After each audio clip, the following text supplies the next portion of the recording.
I stood near the back wall of the presentation room, holding a notepad I didn't need. 23 people filled the space.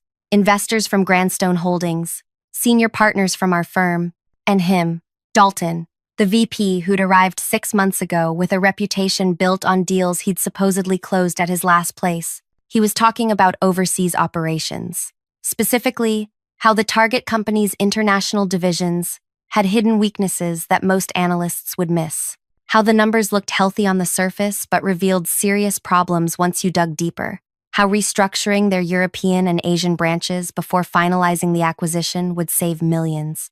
Every word coming out of his mouth was mine. Every insight, every number, every solution. The key, he said, tapping the projection behind him, is recognizing that their Brussels branch has been masking losses by shifting inventory between regions. Once you see the pattern, the whole structure falls apart. I'd found that pattern. 3 weeks into my analysis, at 2 a.m, cross-referencing their quarterly filings with customs declarations I'd requested from a contact I'd built over years of doing this kind of work. Not glamorous work, background work. The kind nobody notices until it's already changed everything. An investor raised her hand. This level of detail is impressive. How long did this analysis take? Dalton smiled, the kind of smile that made people trust him. About 3 months of intensive research. I wanted to be thorough. My pen pressed into the paper. I wasn't writing anything, just pressing. Another investor leaned forward. And you're confident about these projections? The savings you're promising? Absolutely, Dalton said. I stake my reputation on it. Your reputation, I thought, built on my work. The woman sitting closest to me whispered to her colleague, "He's good, really good." I wanted to laugh or scream. Instead, I stood there, perfectly still, watching him soak up admiration for work he couldn't have done if his life depended on it. Then he said it. Someone asked who'd helped with the research. A reasonable question. These things require teams. Everyone knows that. Dalton gestured vaguely in my direction. Oh, I had some administrative support. Pulling files, organizing data. My assistant helped with the basic legwork. Administrative support, basic legwork, assistant. Just a secretary, really, he added, like he was being generous by mentioning me at all. She handles scheduling, keeps things running smoothly. But the strategic analysis, that's where real expertise comes in. The room didn't react.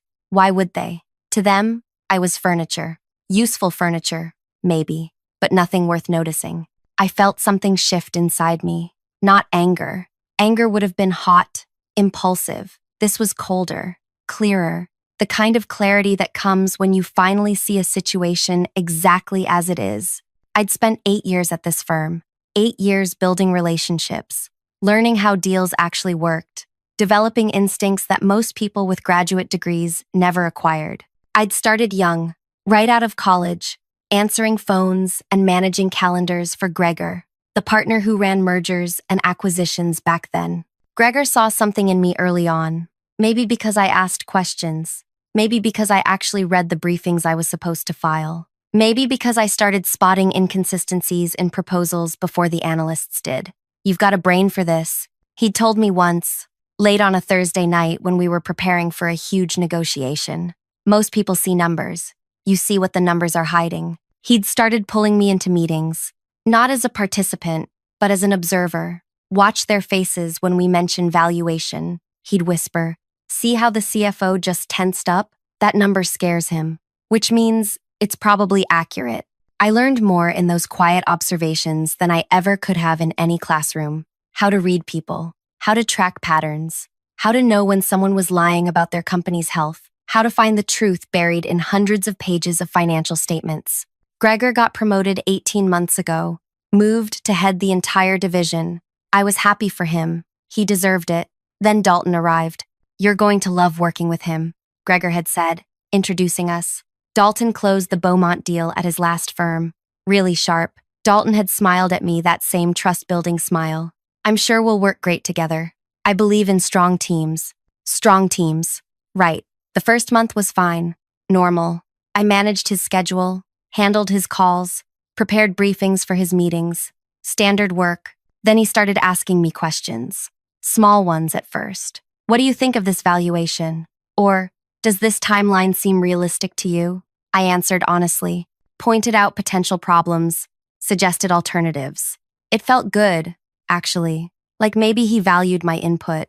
By the second month, the questions got bigger. Walk me through how Gregor used to approach these deals. What was his process? I explained. The research methods, the relationship building, the way Gregor always insisted on verifying information through multiple sources before trusting it.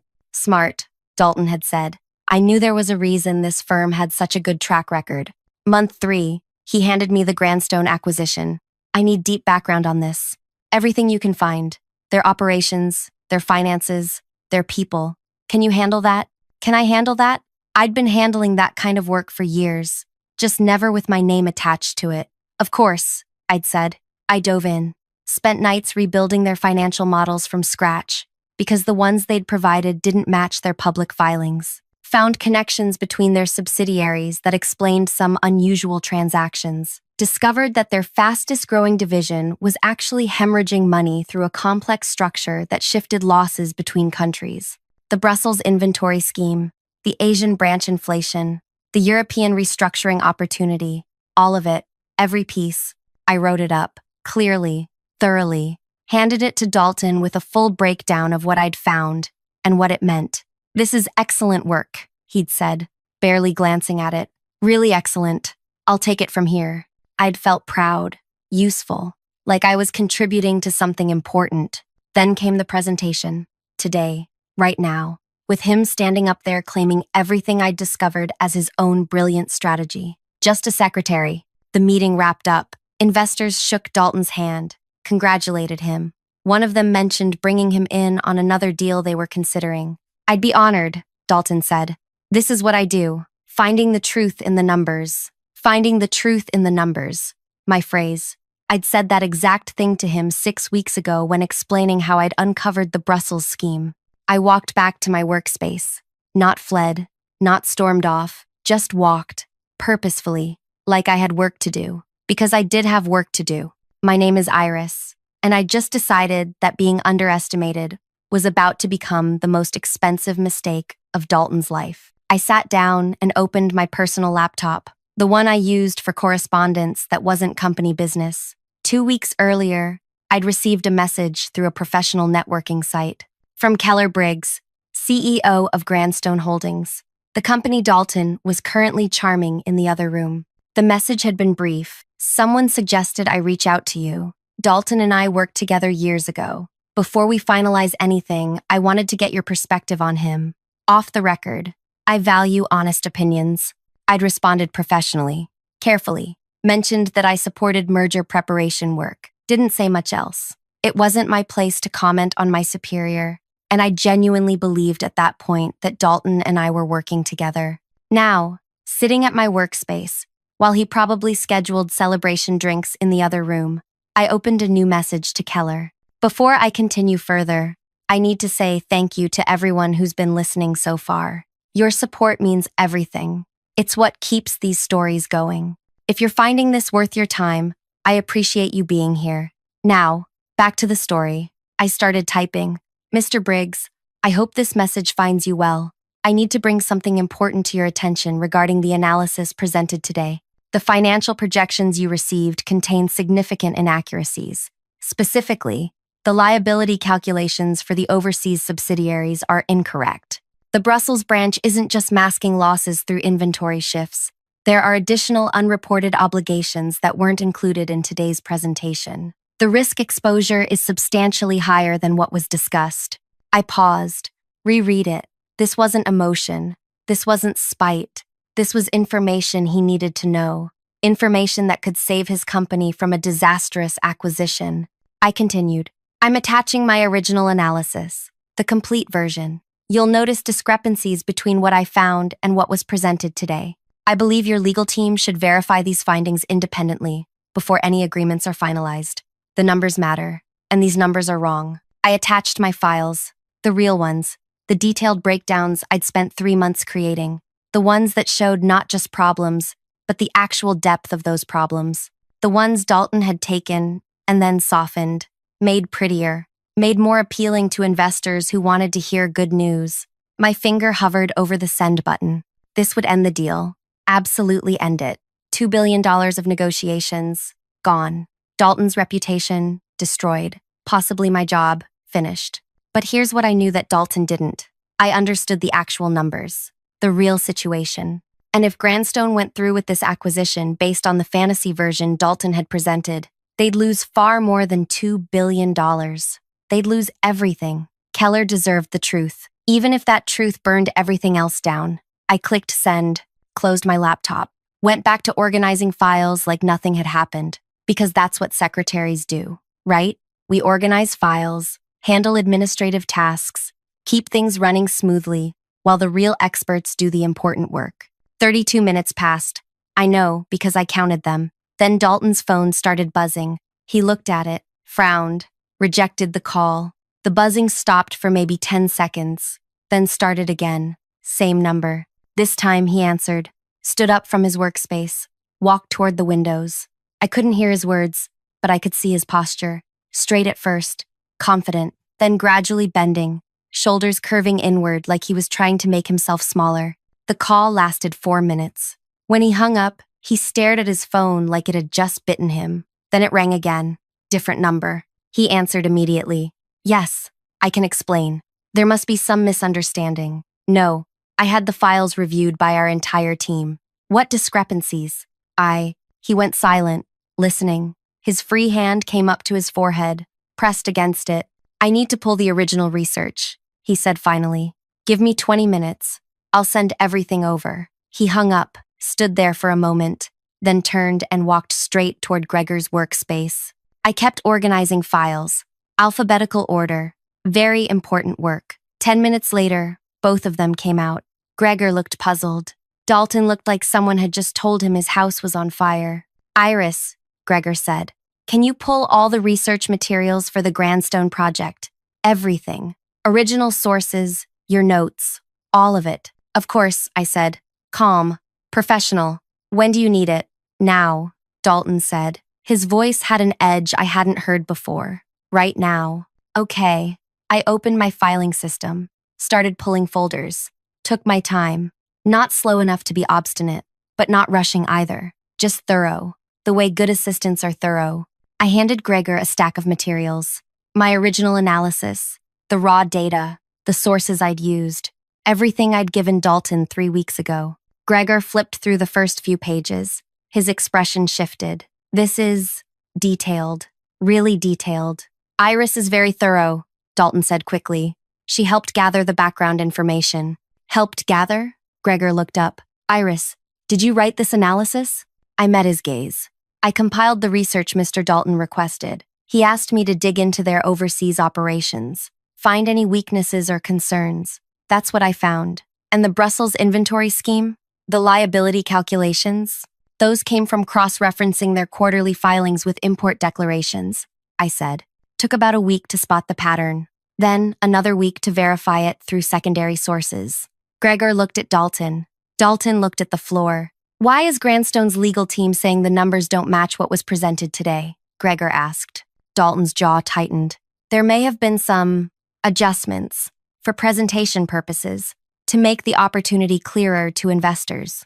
Adjustments, Gregor repeated. The words sat there between them, heavy.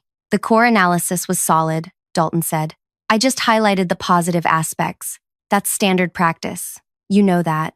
Hiding liabilities isn't highlighting positives, Gregor said. That's fraud. The word hung in the air. Dalton's face went pale. That's not what I didn't hide anything. I just presented the most investor-friendly version of the data. The most investor-friendly version, Gregor said slowly, of Iris's analysis. Dalton didn't respond. Gregor turned to me. Did you send your original analysis to anyone outside the firm? This was the moment. The question I'd known was coming. I could lie, probably should lie, but lying wasn't why I'd done this. Mr. Briggs contacted me 2 weeks ago, I said. Asked for my opinion on working with Dalton. After today's presentation, I felt obligated to share accurate information. He's making a $2 billion decision. He deserved to know the real numbers. The room went very quiet. Dalton found his voice first. You went behind my back? You undermined this entire deal? I shared accurate research, I said. The research you asked me to do. The research you then changed to make it sound better than it was. You had no authority to contact him directly. You had no authority to present my work as yours. Dalton stepped toward me, not threatening, but aggressive enough that Gregor moved between us.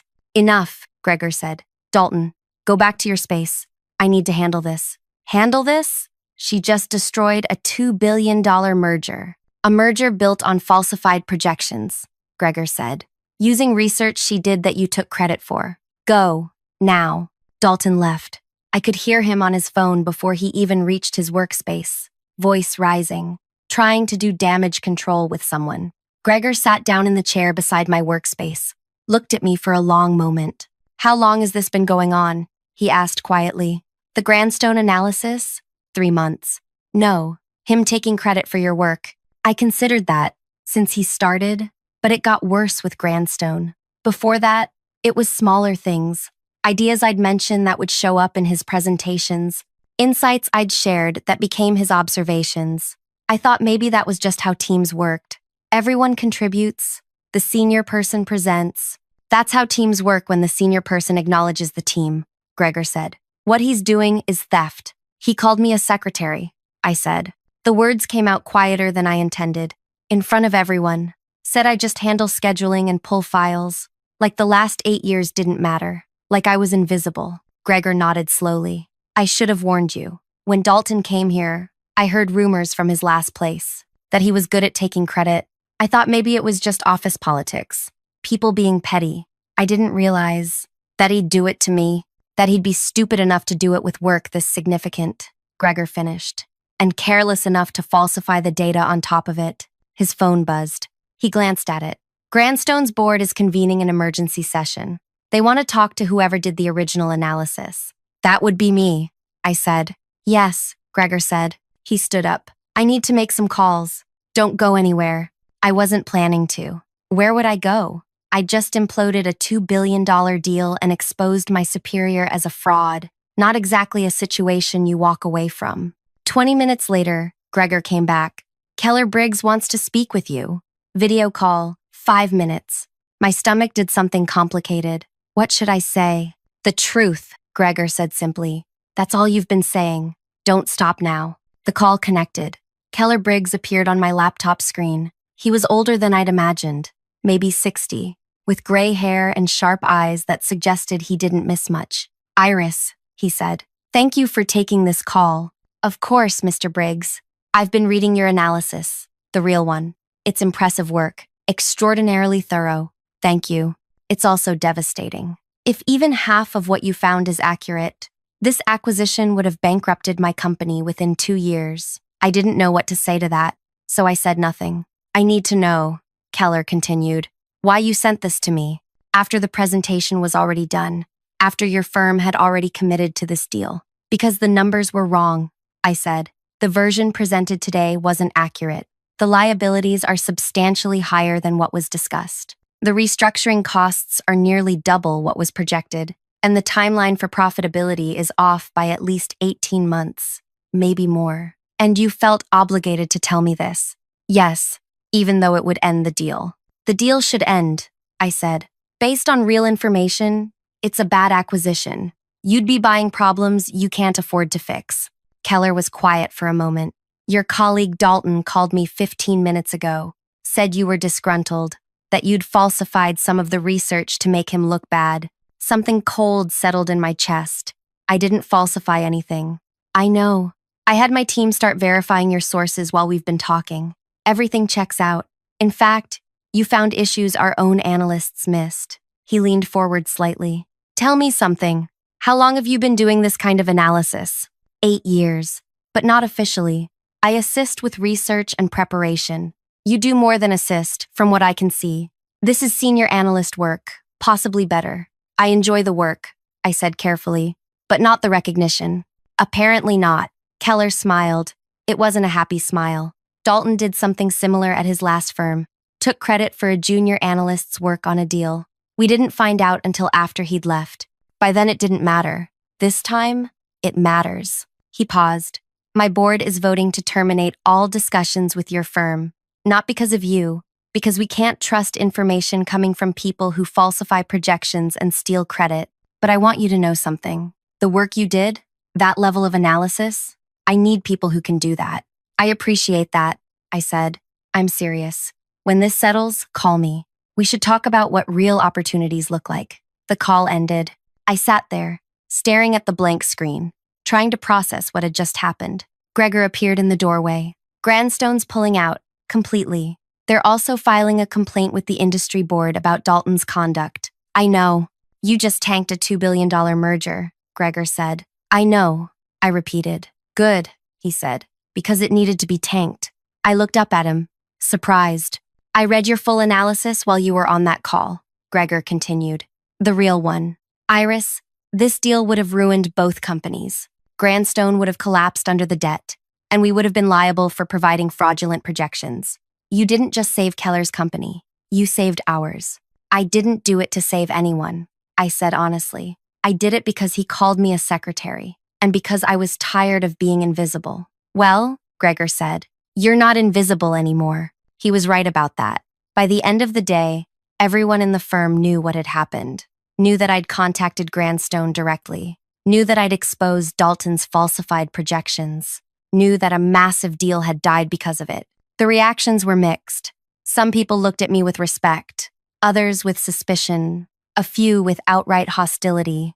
Dalton didn't look at me at all. He'd been called into a meeting with the senior partners an hour after my call with Keller. Hadn't come out yet. I packed my bag at 6. Same time as always, like it was a normal day. It wasn't a normal day. As I walked toward the elevators, I passed the presentation room, still set up from this morning. The projection still showing the final slide from Dalton's presentation. His name in the corner, his contact information at the bottom, just a secretary. The elevator doors opened. I stepped inside. Tomorrow would bring consequences. I knew that. But tonight, riding down 40 floors to the ground level, I felt something I hadn't felt in 8 years. I felt seen. The next morning, I arrived at 7:30. Same as always. Made tea in the small kitchen area while the sunrise painted the windows gold. By 8, 3 people had already stopped by my workspace. 2 from legal, 1 from HR. Just routine questions, the HR woman said. Her name was Philippa. I'd helped her daughter get an internship last year. She looked uncomfortable now, about the Grandstone situation. Of course, I said.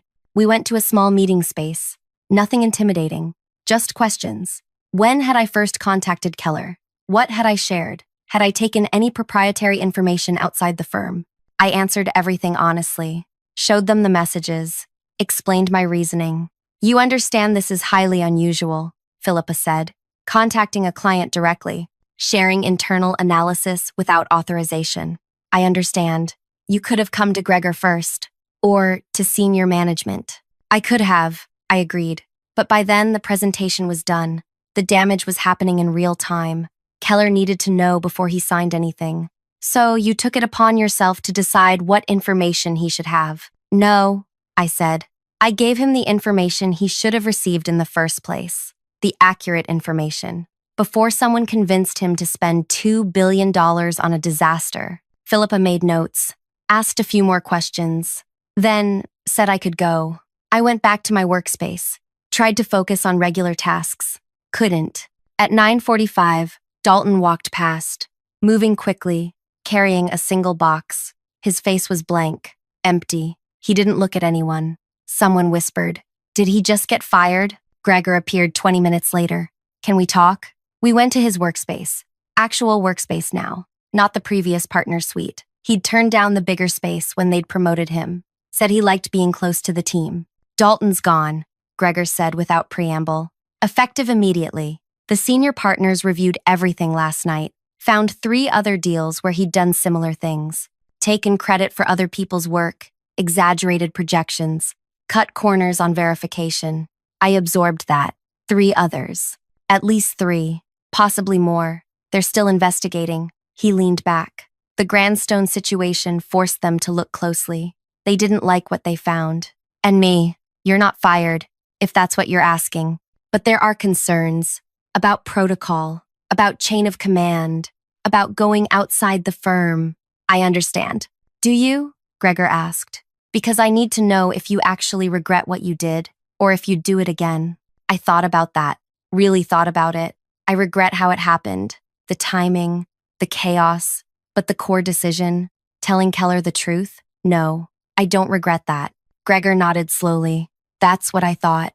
And honestly, it's the answer I wanted to hear. He pulled out a folder.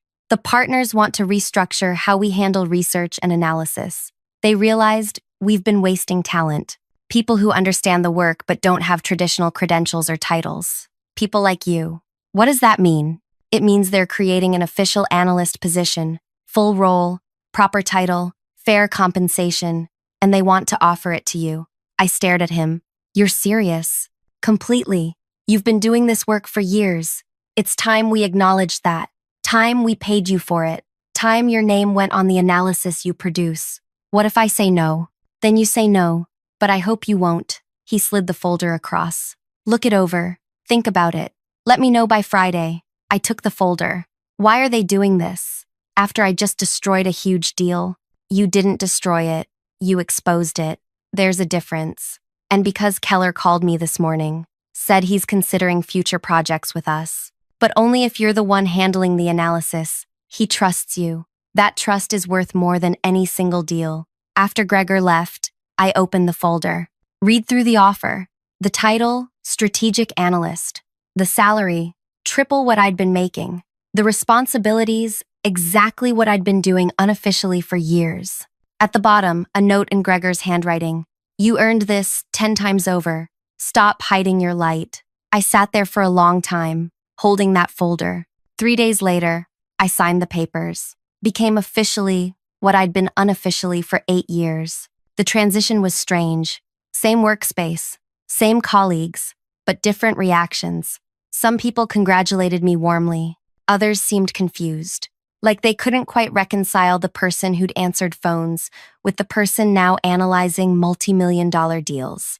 One senior analyst, a woman named Gretchen, who'd always been pleasant but distant, stopped by my workspace. I owe you an apology, she said. I looked up, surprised. For not seeing you. I've worked here 6 years, walked past you hundreds of times, never once thought to ask what you actually did, what you were capable of. I just assumed that I was just support staff. Yes, and I'm sorry. That was lazy of me. And unfair. Thank you, I said. That means something. She nodded. For what it's worth, what you did with Dalton took guts. A lot of people here knew he was taking credit for other people's ideas. Nobody said anything. You did. After she left, I thought about that, about how many people had known, had seen, had said nothing. Being invisible had protected me in some ways.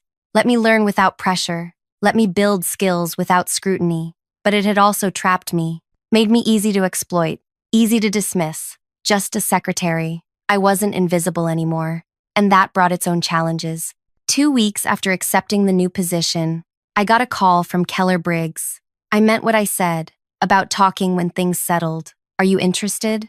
In what specifically? Working with us, leading our acquisition analysis team, building something from the ground up. It was tempting, really tempting. I just accepted a promotion here. I know, Gregor told me. I'm glad they finally recognized what they had. But if you ever want something different, the offer stands. We need people who tell the truth, even when it's inconvenient. I'll remember that.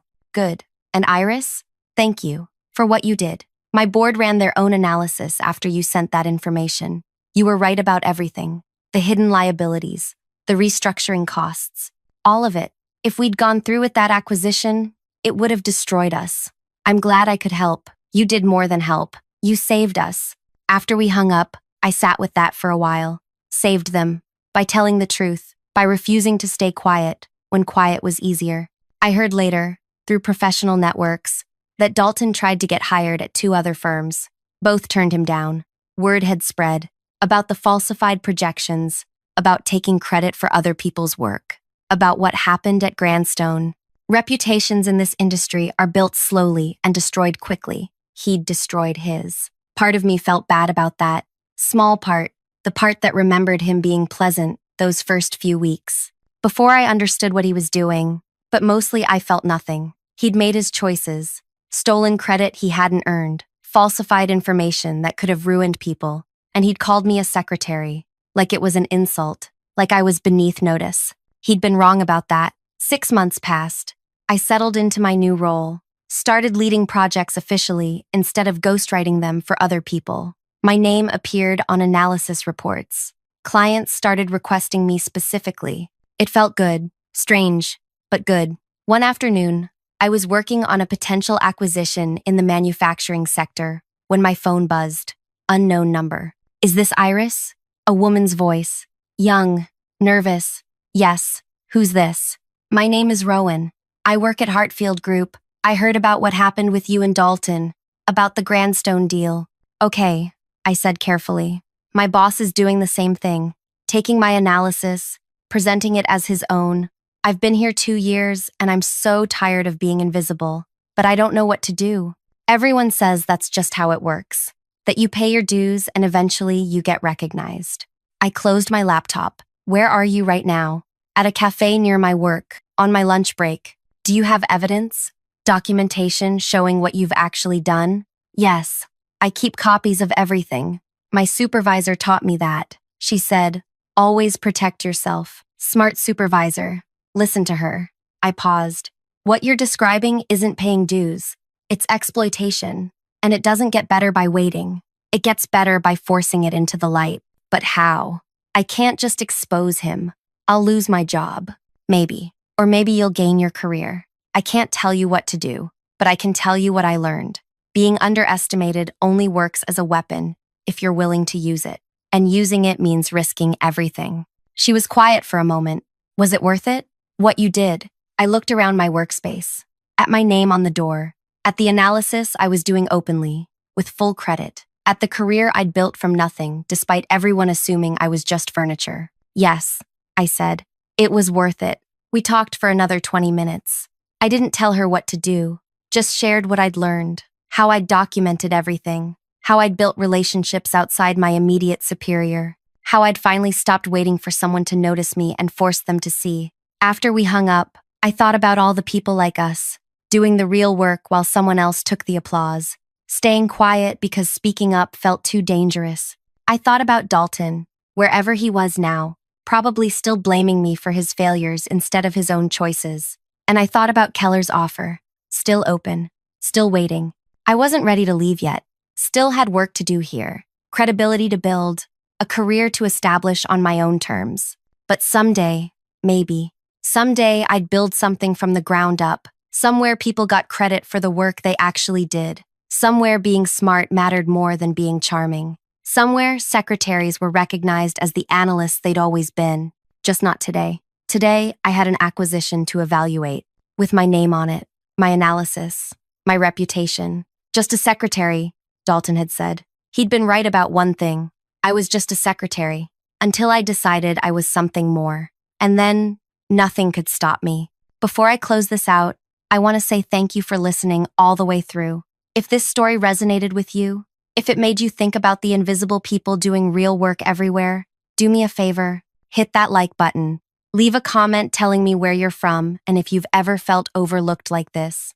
And subscribe, because there are more stories like this one. Stories about people who refused to stay quiet, who fought back smart instead of loud, who won not by playing the game, but by changing the rules entirely. Your support makes these stories possible. Thank you for being here.